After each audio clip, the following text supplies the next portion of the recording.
పులిపిర్లను తొలగించే చిట్కాలను ఇప్పుడు తెలుసుకుందాం. పులిపిర్లు జెనెటిక్ పరంగా వచ్చే అవకాశాలు కూడా ఎక్కువగా ఉన్నాయి.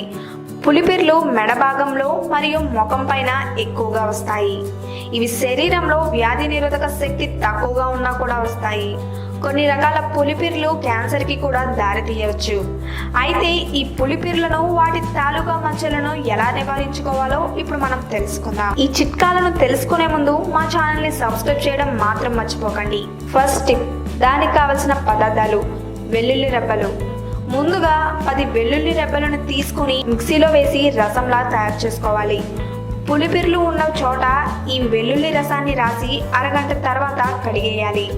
ఇలా రెగ్యులర్గా చేయడం వలన 3 వారాల్లోనే పులిపిర్లు తగ్గిపోతాయి. సెకండ్ టిప్, దానికి కావలసిన పదార్థాలు: కల్లుప్పు, ఉల్లిపాయ. ముందుగా ఉల్లిపాయను 2 ముక్కలుగా కట్ చేయాలి. ఇప్పుడు ఉల్లిపాయ ముక్కను కల్లుప్పులో ముంచి పులిపిర్లు ఉన్న ప్రాంతంలో రుద్దాలి. ఇలా నెల రోజుల పాటు చేస్తే పులిపిర్లు తగ్గిపోతాయి. పులిపిర్లు రాలిపోయిన తర్వాత వాటి తాలూకా మచ్చలు పోవటానికి తేనె, నిమ్మరసం కలిపి రాయాలి. ఇలా రాస్తే నల్ల మచ్చలు పోతాయి. ఈ వీడియో కనుక మీకు నచ్చినట్టయితే లైక్ చేయండి, షేర్ చేయండి. మరిన్ని లేటెస్ట్ అప్డేట్స్ కోసం మా ఛానల్ని సబ్స్క్రైబ్ చేయండి.